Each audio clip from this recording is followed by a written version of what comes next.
Mas aí começa a crescer o povo de Israel e o sionismo, que é um culto a Israel. Antes de tudo, o sionismo é um culto a Israel. É um culto à dominação de Israel, sendo proprietária de todas as terras mencionadas como tendo sido designadas para os judeus na lei de Moisés, que ampliou esse domínio, inclusive para além das terras das peregrinações do patriarca Abraão, você está me entendendo? Tem um expansionismo natural no sionismo, porque é um culto ao chão, a terra é sagrada, eles matam e morrem pela terra sagrada, é fanatismo da terra, é o sionismo. Onde você ouvir falar de sionismo, você está ouvindo falar de uma religião judaica fanática, fanática, fanática, que cultua as pedras, a terra e essa escritura de posse, especialmente da Torá, dada por Moisés. E se eles não ficarem donos daquilo tudo, Deus vai puni-los, vai pesar a mão sobre eles. Tem todo esse pensamento aí por trás desse espírito. Então, depois de 48, foi crescendo o sionismo político, o sionismo ideológico, o sionismo militar, miliciano, foi se expandindo. E aí eu queria dizer o seguinte, os primeiros líderes de Israel não eram sionistas. Eles estavam preocupados com a sobrevivência do povo e com a constituição de um status de paz, onde os que já moravam na terra, judeus e palestinos, antes dessa vinda organizada, depois do Holocausto, dos judeus europeus para lá, pudessem ter um termo de convívio bom e pacífico. No entanto, depois que mataram Yitzhak Rabin, você pensa que eu esqueci?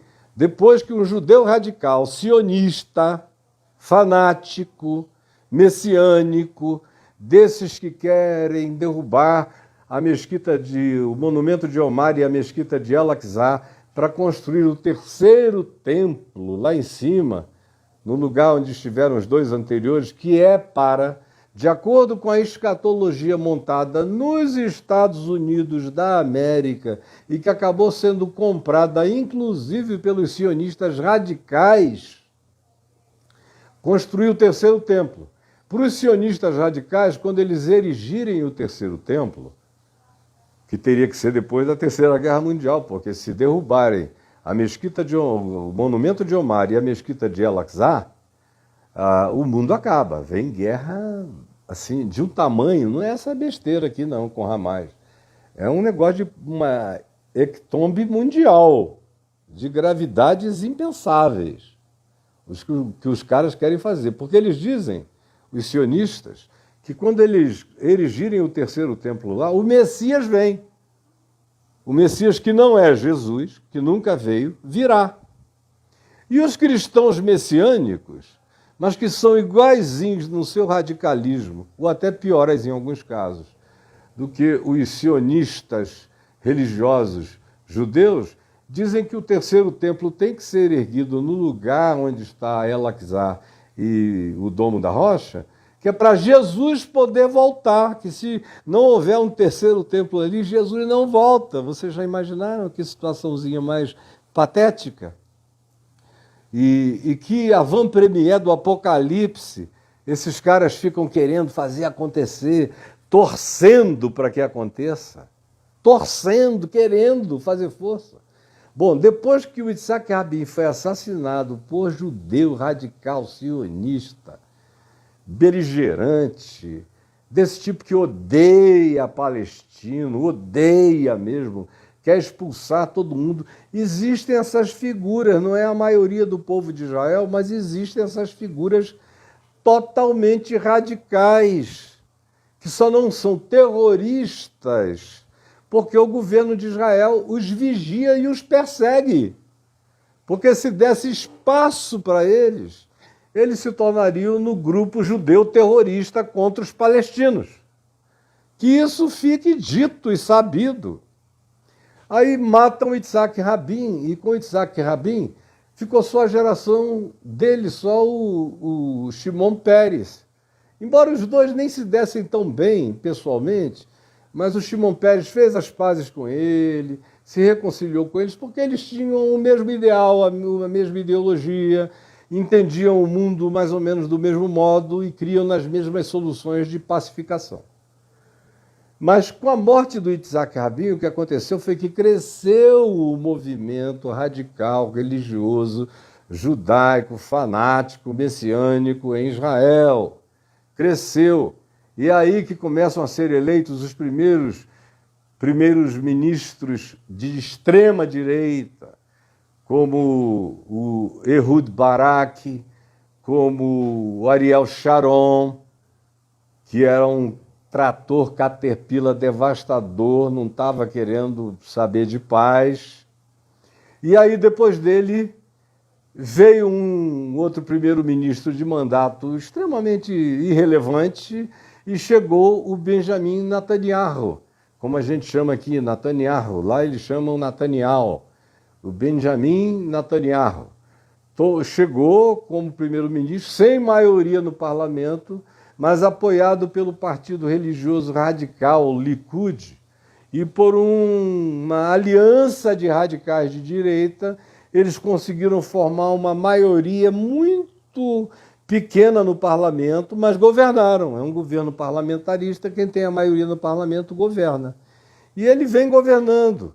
E praticamente ele teve o primeiro governo com um hiatozinho rápido, depois assumiu, e desde então ele está lá faz 13 anos, 12 para 13 anos, em cujo período a grande ênfase dele foi em fortalecer Israel do ponto de vista militar, porque ele é irmão daquele general israelense que morreu em Entebbe, no resgate a Entebbe. E ele mesmo, Benjamin Netanyahu, é um homem de guerra, com ênfase em guerra, uma espécie de Putin israelense, que só pensava em defesa, em controle, em guerra, em milícia, em espionagem, em Mossad, nisso e naquilo, e em expansão territorial. Expansão territorial e dominação. É aí que param as conversas de paz. E o principal responsável pelo fortalecimento do Hamas, o Hamas já existia antes do Benjamin Netanyahu virar primeiro-ministro, mas era muito acanhado.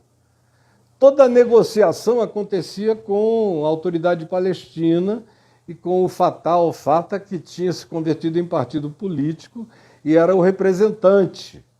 Mas aí, nesse período, houve uma eleição entre os palestinos, porque inicialmente eles disseram, tem um mandato provisório de 5 anos, que foi o que o Yasser Arafat ficou com a liderança da região.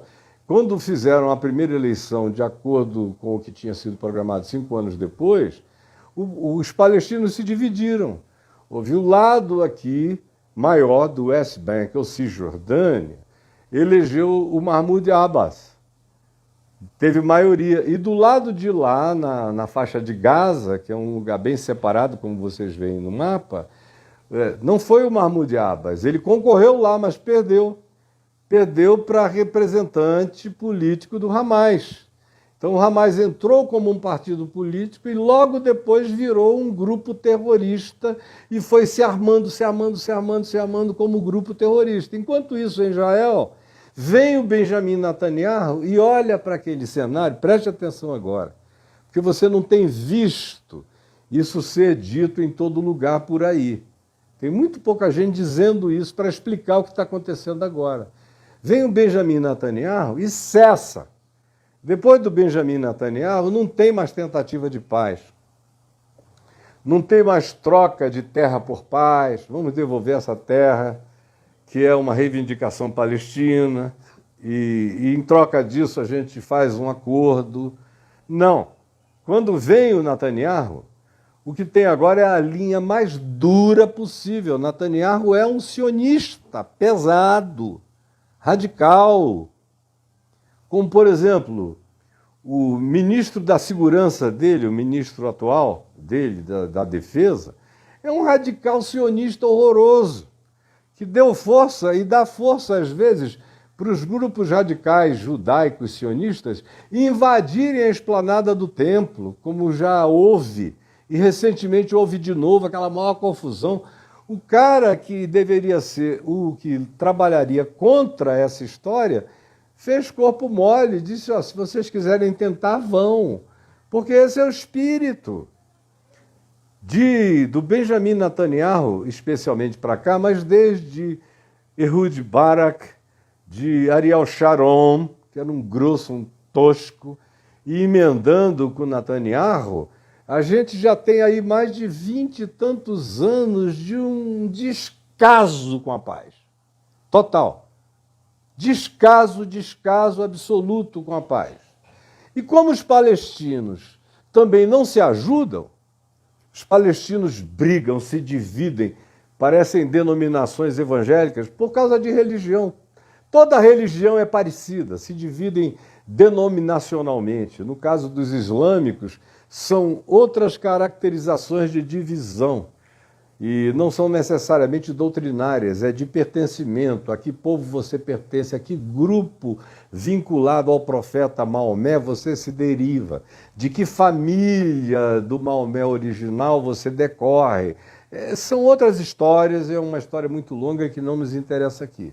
Mas foi utilíssimo para o governo de extrema-direita, para o regime praticamente nazista, disfarçado de democracia, de um cara que fala muito bem o inglês, é fluente, foi educado em universidades americanas, eu estou falando do Benjamin Netanyahu, e que faz uma média para o Ocidente, mas lá para dentro ele joga duro. E aí não houve mais evolução de paz.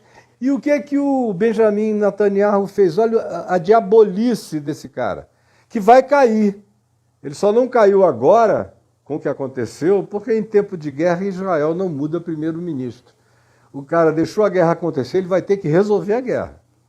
Agora, assim que ele resolve essa guerra, e que, se Deus permitir, não vai demorar muito, ele vai cair com o gabinete todo dele e provavelmente haja uma revolução política no parlamento de Israel, muito provavelmente, se Deus permitir, com a volta de parlamentares da paz, dialogais, pacificadores, que querem viver tranquilos com suas famílias e com as famílias dos palestinos.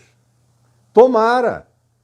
Mas isso só vai acabar assim que essa guerra acaba, o Benjamin Netanyahu vai cair. É por isso que interessaria ao Benjamin Netanyahu prolongar o máximo possível essa guerra, porque ele sabe que ao final dela ele cai. Se ele cair, ele pode ir para a cadeia, porque há processos de corrupção séria contra ele. Por isso é que, como aconteceu aqui no Brasil e o Trump fez nos Estados Unidos, ele ficou querendo mudar o judiciário, com medo das implicações de prisão para ele, se o judiciário continuar com o poder que o judiciário de Israel tem, como qualquer judiciário deveria ter. Pois bem, então o que é que o Benjamin Netanyahu fez de tão diabólico? Ele começou a fazer um jogo duplo. Ele tratava o Mahmoud Abbas, aqui da Autoridade Palestina, em Nablus, em Ramallah, na Cisjordânia, como um cara que ele ia enfraquecendo diante do seu próprio povo, como uma figura sem expressão, como de fato Mahmoud Abbas se tornou, um ser sem nenhuma expressão no mundo palestino todo. Ao mesmo tempo em que ele fazia vista grossa para o que estava acontecendo em Gaza. Ele nem ajudava a Gaza, nem fazia as intervenções sociais e de melhoria das condições de vida, e tudo isso que se deveria ter feito desde sempre para promover uma integração de Gaza ao resto dos palestinos. Ele aproveitou a divisão política entre eles e aí fechou Gaza, mas fez concessões ao Hamas. Fez concessões, por exemplo, nos últimos anos, o Benjamin Netanyahu permitiu que o Hamas, como o dono de Gaza, porque ele não tem um mandato não há eleições em Gaza já há muito tempo. Existe uma ditadura do Hamas, que é uma ditadura estilo Talibã, e violenta, obedecendo às xarias mais horrorosas contra as mulheres, contra os diferentes, homofóbica, perversa, de fato inquisidora e torturante contra seu povo. É isso que acontece. Ele permitiu que alguns bilhões de dólares entrassem através de Israel para o Hamas. Para o Hamas. Então, o Benjamin Netanyahu tinha interesse em manter o povo palestino, tem interesse, esse cretino, de manter o povo palestino separado, dividido. Porque enquanto eles estiverem divididos, o argumento do Benjamin Netanyahu qual é? Ele diz, não tem com quem negociar. Eles mesmos não se entendem, eu estou aqui, mas eles não vêm negociar porque não tem nenhum negociante. E ele faz tudo para que continue tudo sem negociante, sem lideranças significativas, civis, surgindo na Cisjordânia ou sendo fortalecidas na faixa de Gaza. Para ele, no mundo dele, daquela cosmovisão fanático-religiosa, ideologicamente perversa do Benjamin Netanyahu, que é um grande hipócrita e mentiroso, na realidade está tudo muito bom do jeito que estava. Os palestinos em Gaza, lá naquele cerco, o primeiro cerco e a primeira opressão já é interna do Hamas, a segunda que, a pretexto de que o Hamas foi se tornando um grupo terrorista forte, poderoso, atacando, emulador de muitas coisas em Israel, ao mesmo tempo em que para o Netanyahu era facilitador das políticas deles deixar o Hamas se fortalecer lá dentro da faixa de Gaza, oprimindo seu povo e sendo um inimigo de Israel praticamente dentro do território de Israel, porque Gaza era, durante algum tempo, um território de Israel antes de ter sido de outros povos, antes de Israel entrar lá, antes de Davi, antes de Salomão, e depois passou a ser um território, sobretudo, de ocupantes palestinos durante o tempo do exílio, da dispersão dos judeus pela Europa e pelo mundo todo. Então, para o Netanyahu, era interessante, fortalece o nosso inimigo lá em Gaza, porque aí os palestinos continuam divididos, sem nenhuma liderança, e, portanto, ninguém tem que fazer nenhuma concessão de terra. Enquanto isto,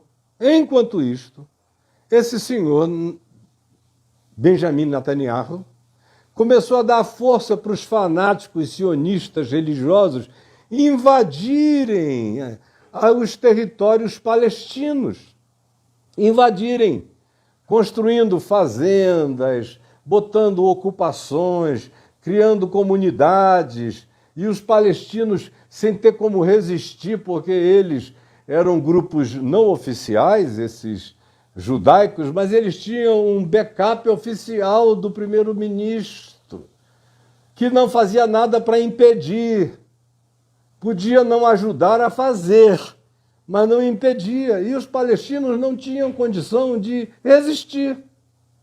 Era uma presença mais técnica, mais inteligente, mais rica, mais empoderada em todos os sentidos a desses sionistas radicais que começaram a entrar nas terras da Cisjordânia e a colocar as pequenas comunidades judaicas lá dentro. Isso exacerbou infinitamente os ânimos, mas para o Netanyahu estava ótimo, porque não tinha com quem negociar. E a desculpa dele era sempre essa. Não, a gente está aqui. Mas eles não se entendem. Agora, esses não se entendem era uma coisa provocada também pelo Netanyahu, que não existia antes nos governos anteriores de Israel, até a chegada do Ehud e do Ariel Sharon, e a sequência disso piorada com o Netanyahu. Antes disso era busca de paz, depois disso deixa ficarem divididos, porque quanto mais divididos, melhor para nós.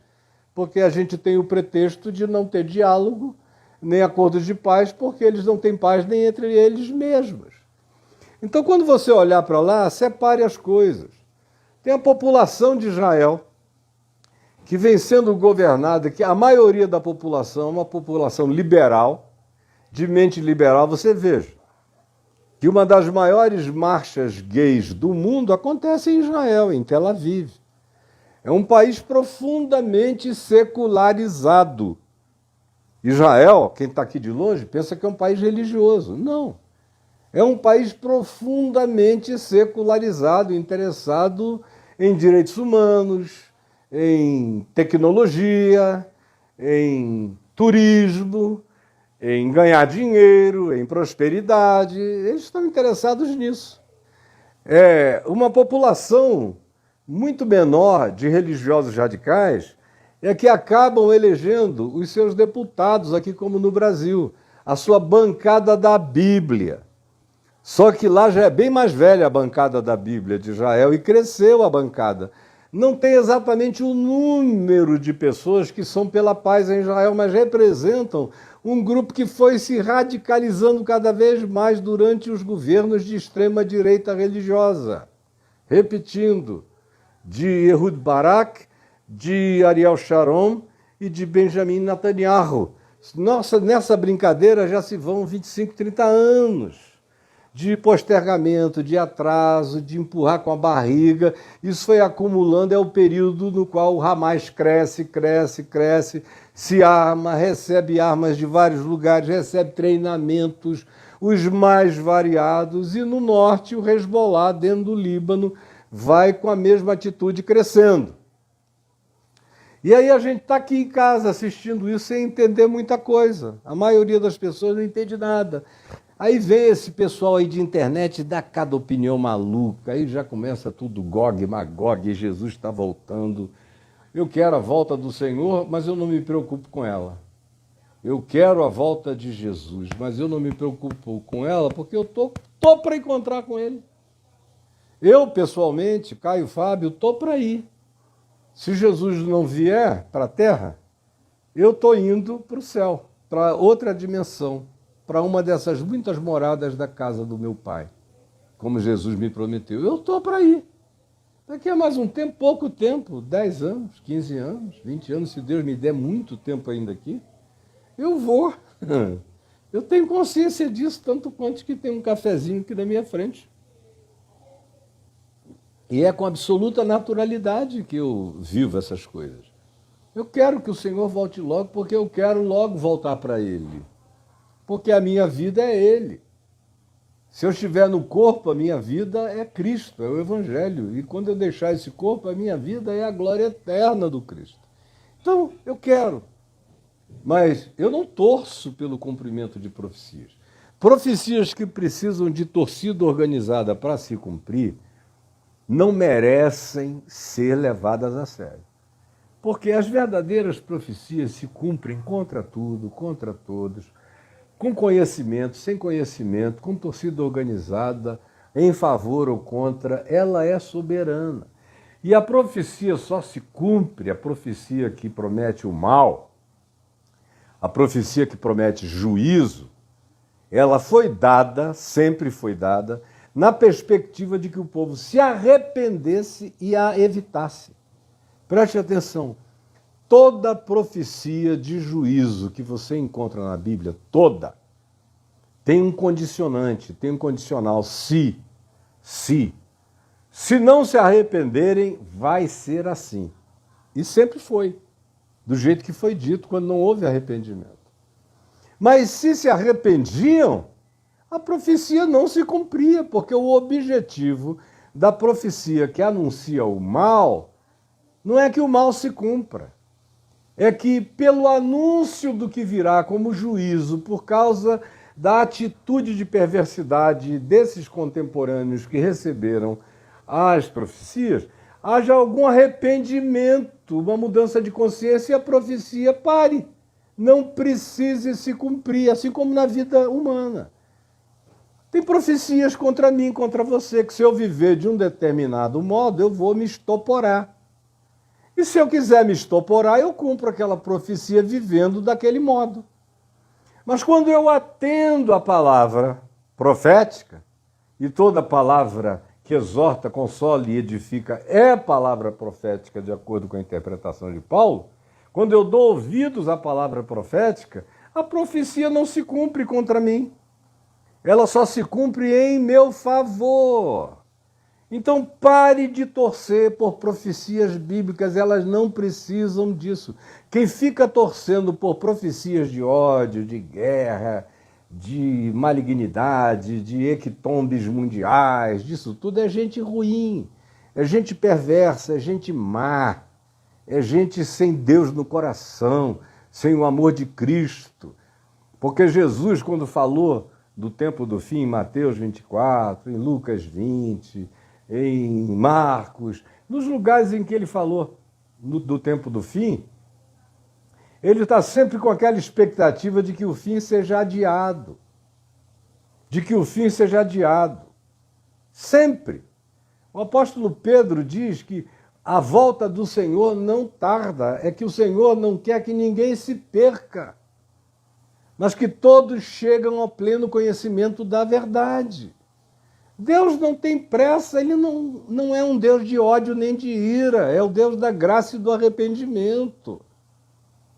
A expectativa de anjos e de principados e potestades da luz, do bem, é a conversão humana, é a melhoria da vida no planeta. Então você lê lá nas mensagens escatológicas de Jesus, por exemplo, em Mateus 24, quando você passa para o capítulo 25, todos os estímulos de Jesus é para que a gente adie a profecia realizando o bem, ficando acordados, ficando atentos, sendo generosos, não nos entregando à violência, aos maus tratos em relação às pessoas, ao próximo, ao cuidado com os que não têm que comer, o que beber, onde morar, onde vestir. Está tudo naquela sequência ali de façam o bem, façam o bem, façam o bem, não se preocupem com o cumprimento da profecia, porque ela tem vida de si mesma enquanto a maldade humana for como é.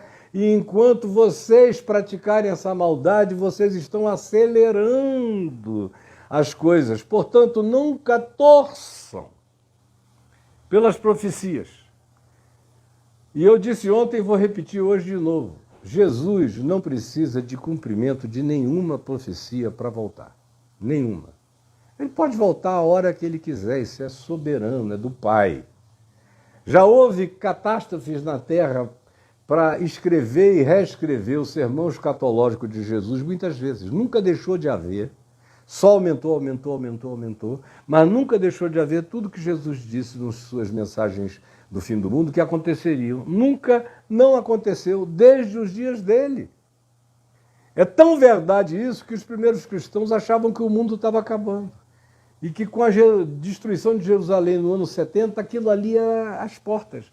Decapitaram Paulo, crucificaram Pedro, mataram todos os apóstolos, Jerusalém caiu 4 anos depois, as resistências judaicas foram todas esmagadas, e depois veio João no Apocalipse, alguns anos depois, 2 décadas depois, se o Apocalipse é de João, discípulo de Jesus conforme o Evangelho, em sendo, foi esse o período no qual ele escreveu, quando Roma, a cidade das 7 colinas, era o centro de tudo, de modo que para João, do Apocalipse, aquilo estava se cumprindo nos dias dele. Embora ele soubesse que não fosse ver tudo. Mas ele, João, não tinha a menor ideia, o João da Bíblia, não tinha a menor ideia que iriam durar mais 2000 anos até aqui. E que esse negócio iria ganhar uma complexidade mundial. Nenhum daqueles apóstolos tinha ideia de aonde isso chegou.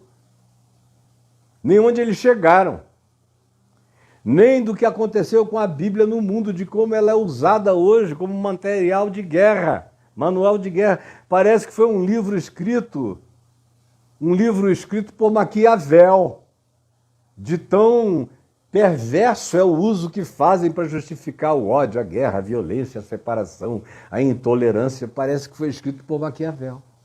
Eu já falei demais aqui. E poderia falar o resto do dia, porque, meu Deus, eu estou cheio disso. No entanto, eu quero que você tenha essa informação. O povo judeu não tem necessariamente nada a ver com o governo de Israel, muito menos com Netanyahu. Tá? A grande maioria da população está pedindo a Deus que essa guerra acabe para derrubar de vez o Netanyahu. Derrubar de vez, ele não ficará lá. E a minha oração é que surja um pessoal mais humano, mais generoso, mais liberal, que os próximos primeiros ministros sejam pessoas de paz. E aí se busca a solução. A meu ver, a solução até hoje, a melhor proposta de paz que já foi feita, até o dia de hoje, foi feita pela ONU.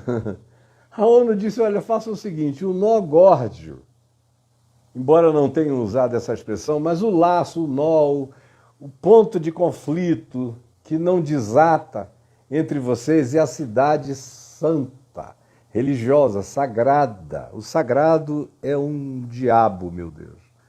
O sagrado impede a paz em todo lugar. Essas coisas que os homens sacralizam são horrorosas. São as razões das nossas piores divisões, porque são os alimentadores dos nossos dogmas, e os nossos dogmas são assassinos. Assassinos. Então, pois bem, a grande maioria do povo de Israel quer paz com os palestinos. E a proposta que a ONU fez lá atrás, e que acabou sendo deixada de lado pelo sionismo israelita, porque foi o espírito sionista israelita que declarou Israel capital dos judeus, mas acrescentou uma palavra. Declarar Jerusalém capital dos judeus não seria tanto um problema, porque tem a Jerusalém do lado ocidental, que poderia ser a capital simbólica dos judeus. Eles já fizeram muro lá em Belém, já fizeram em outras coisas, nem precisaria de muro, porque as divisões internas da cidade amuralhada já definem bem o que é ocidental e o que é oriental. Até os bairros de judeus, bairros de árabes, bairro inglês, bairro de gentios, está bem divididinho. E dava para ter a Jerusalém do lado ocidental e ter a capital palestina na Jerusalém amuralhada do lado oriental. O problema é que o sionismo introduziu uma palavra. É a palavra capital, eterna e indivisível. Essa é a palavra chave, indivisível dos judeus. Aí o plano da ONU foi por águas abaixo. Porque qual era o plano? Botem a capital de vocês aqui, Jerusalém, do lado de fora da cidade amuralhada, como está. A capital de Israel é Jerusalém, mas o Knesset, o parlamento, as instituições de governo estão todas do lado de fora da cidade. A cidade amuralhada é só uma cidade simbólica. Está do lado de fora. Assim como não teria nenhum problema que a capital oficial de um Estado palestino fosse em Jerusalém do lado de fora, do lado ocidental, com o seu parlamento, com a sua forma de governo. E aquela Jerusalém, que é aquela Disneylândia religiosa, visitável por todos nós, a ONU tinha proposto que fosse um lugar neutro, que fosse um lugar de todos, judeus, palestinos, árabes, cristãos, muçulmanos ou não, budistas, gente de qualquer lugar, fosse um lugar para ser visitado, fosse uma zona neutra, uma cidade de paz e não uma cidade de guerra. Continua a ser, a meu ver, a única solução possível para dois estados com duas capitais, com dois governos autônomos e independentes. Mas tem que ter vontade política, que antes tem que vencer o fanatismo religioso. O que está na base demoníaca de tudo isso é o fanatismo religioso. É pegar a Bíblia abrir e dizer com base na Escritura que eu digo, gente, toca vocês para fora que esse chão é nosso. Enquanto a Bíblia estiver de um lado e o Alcorão do outro, e eles definindo as suas geopolíticas atuais com base nas Escrituras de milênios atrás, o pau vai cantar até o fim do mundo. Isso é tão certo quanto certas são as coisas verdadeiras. Agora, enquanto não houver um entendimento desse tipo que eu estou te dizendo aqui, não tem solução para nada que se possa fazer lá.